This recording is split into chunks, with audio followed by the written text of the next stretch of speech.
हलचल TV network और आप देख रहे हैं हलचल टीवी न्यूज़। हर हलचल पर नजर, हर हलचल की खबर। नमस्कार दर्शक मित्रों, हलचल टीवी न्यूज़માં આપનું હાર્દિક સ્વાગત છે। પેટલાદના જોગણ ગામમાં શિવરાત્રી નિમિત્તે લઘુરુદ્ર હવન રાખવામાં આવ્યો। પેટલાદના જોગણ ગામના 400 કરતાં પણ વધારે જોડા લઘુરુદ્રમાં બેસી અલગ અલગ નાત જાતને બાજુ પર મૂકી એક જ પંડાલમાં શિવજીની પૂજા કરવા માટે તેમજ એક જ ટાઈમ ફરાર કરી પૂજા અર્ચના કરી હતી।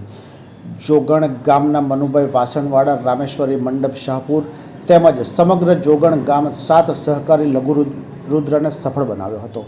તેમજ ઓમ નમઃ શિવાય, હર હર ભોલેનાથ સાથે જોગણ ગામ ભક્તિભાવમય બની ગયું હતું।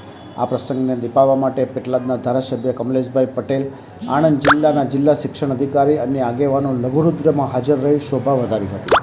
કુલભાઈ ઉપાધ્યાય અહીં જોગણ ગામની અંદર દર શિવરાત્રિ દિવસે, આમ તો દર મહિને શિવરાત્રિ આવે છે, એમાંય મહા મહિનાની આવનાર રાત્રિને શિવરાત્રિ કહેવામાં આવે છે।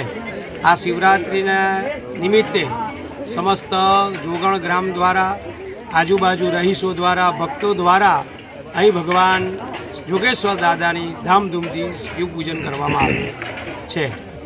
અને કહેવાય છે ને, સર્વે ભવંતુ સુખિનઃ, સર્વે સંતુ નિરામયાઃ, સર્વે ભદ્રાણી પશ્યંતુ મા કશ્ચિત દુઃખ ભાગ ભવેત।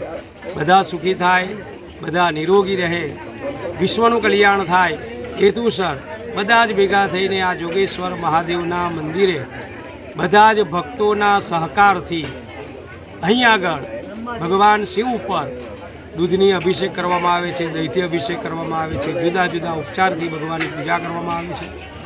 બ્રાહ્મણો દ્વારા અહીં આગળ રુદ્ર યજ્ઞ કરવામાં આવે છે, હોમ કરવામાં આવે છે અને બધાનું જ કલ્યાણ થાય, બધા સુખી થાય હેતુસર શુભ સંકલ્પથી શિવનો અર્થ જ કલ્યાણ થાય, એટલે બધાના કલ્યાણ હેતુ, બધાના નિરોગી હેતુ, વિશ્વના કલ્યાણ માટે આ કાર્ય કરવામાં આવે છે।